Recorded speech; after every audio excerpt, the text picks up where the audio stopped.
Terima kasih pemirsa, Anda masih menyaksikan dari redaksi Kominfo Newsroom. Kita masih bersama dengan Pak Dirjen IKP Kementerian Kominfo RI. Tadi sudah dijelaskan oleh Bapak bagaimana upaya yang dilakukan oleh pemerintah terhadap pencegahan penyebaran dari varian Omikron ini. Tentunya Pak Dirjen dan juga pemirsa, banyak yang mengatakan bahwa vaksinasi booster ini merupakan salah satu cara yang efektif untuk dapat menekan penyebaran atau masyarakat tidak bisa terkena dari varian Omikron. Benar atau tidaknya kita akan bahas lebih dalam lagi. Namun sebenarnya bagaimana kesiapan dari pemerintah juga nih Pak mengenai fasilitas kesehatan. Kalau kita belajar dari dari pandemi sebelumnya itu bahwa kalau fasilitas kesehatan yang tidak lengkap ini bisa menjadi masalah nantinya apabila adanya peningkatan kasus positif. Dan sejauh ini bagaimana Pak Oh iya, persiapannya? tadi seperti saya sampaikan sudah ada surat edaran Menteri Kesehatan yang memerintahkan kira-kira seperti itu daerah-daerah untuk mempersiapkan fasilitas pelayanan kesehatan. Ya, karena kita belajar dari kasus meningkatnya COVID pada bulan Juli dan Agustus 2021, Iya. ini kan kita mengalami kekurangan fasilitas kesehatan. Penyebabnya ya dua. Ya, penyebabnya dua. Nomor satu memang kurangnya fasilitas kesehatan itu sendiri, misalnya oksigen waktu itu ya. Dan yang kedua memang terlalu banyaknya yang kena COVID. Ya, jadi fasilitas kesehatan tidak mampu menampung semua, tidak mampu mengakomodasi. Nah, karena itu pelajaran dari situ adalah ya dua juga. Nomor satu, kendalikan penyebaran COVID-nya supaya tidak terlalu banyak yang terkena.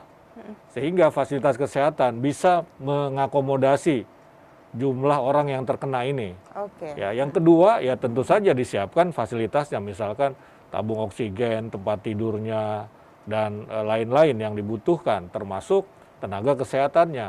Nah, tetapi dari dua itu yang paling penting memang mengendalikan supaya COVID-nya tidak terlalu tinggi lonjakannya. Sampai kemudian fasilitas kesehatan tidak mampu menampung orang-orang yang terkena COVID. Iya. Ya, kemudian yang kedua, selain fasilitas kesehatan, terkait dengan berapa banyak yang terkena COVID adalah tempat-tempat isolasi. Ini harus kita siapkan, ya. Karena umumnya gejalanya itu ringan, maka dia mudah-mudahan tidak perlu perawatan seperti kasus Delta kemarin. Iya. Yang diperlukan adalah ruang-ruang tempat-tempat isolasi. Ini juga harus diperbanyak. Kita sudah punya banyak ya sebetulnya itu ya. Bahkan ada kapal pelni yang jadi tempat isolasi. Nah, ini juga harus kita perbanyak ya. Jadi tiga hal. Nomor satu adalah mengendalikan laju lonjakan COVID. Artinya kita berupaya sedapat mungkin agar COVID-nya tidak melonjak drastis ya dengan apa tadi vaksinasi dan jaga prokes. Yang kedua, rumah-rumah sakit ini menyiapkan fasilitas kesehatannya, apakah itu tabung oksigen, tempat tidur dan lain-lain. Yang ketiga adalah menyiapkan ruang-ruang atau tempat-tempat isolasi terpusat. Ya, jadi tiga hal itu yang harus disiapkan dan sudah disiapkan oleh pemerintah. Oke, baik.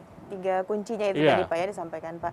Baik, kalau sejauh ini pemerintah juga telah menetapkan bahwa tanggal 12 Januari 2022 ini akan dilakukannya vaksinasi booster. Sejauh ini seperti apa persiapannya Pak? Ya, persiapan sudah dilakukan dari berbagai sisi, dari sisi komunikasi publiknya juga sudah kita siapkan, kita sudah mengeluarkan sejumlah press release ya, yang disampaikan oleh Menteri Komunikasi dan Informatika ya untuk mengajak masyarakat mengikuti program vaksinasi penguat ya atau booster ini.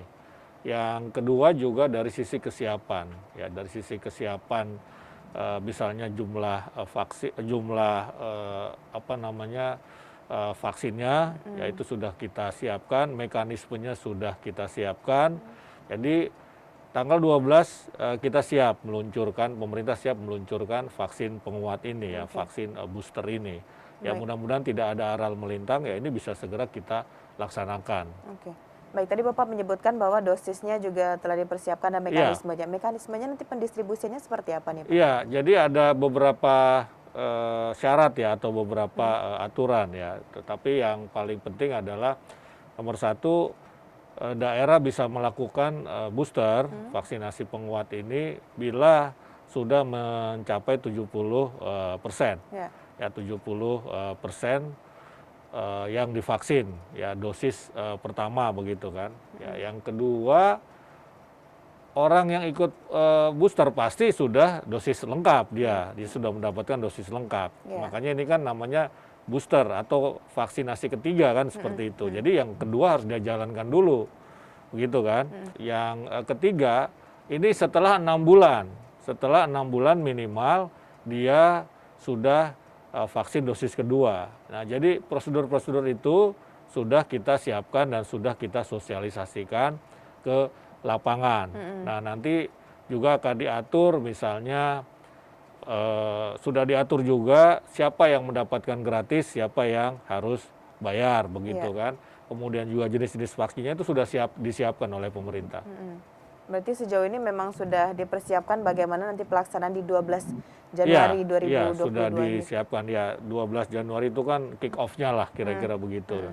Pelaksanaannya mulai 12 Januari dan seterusnya. Baik. Penerimaan sejauh ini dari tiap daerah mungkin ada informasi Pak bagaimana daerah kesanggupannya untuk melaksanakan vaksinasi? Iya, kalau dilihat dari antusiasme masyarakat, mereka sebetulnya menginginkan ada vaksin booster, tetapi memang perdebatannya atau diskusinya adalah ya bayar atau gratis ya. Pemerintah kan sementara ini menetapkan ada yang gratis, ada yang berbayar. Yang gratis itu penerima PBI misalnya, kemudian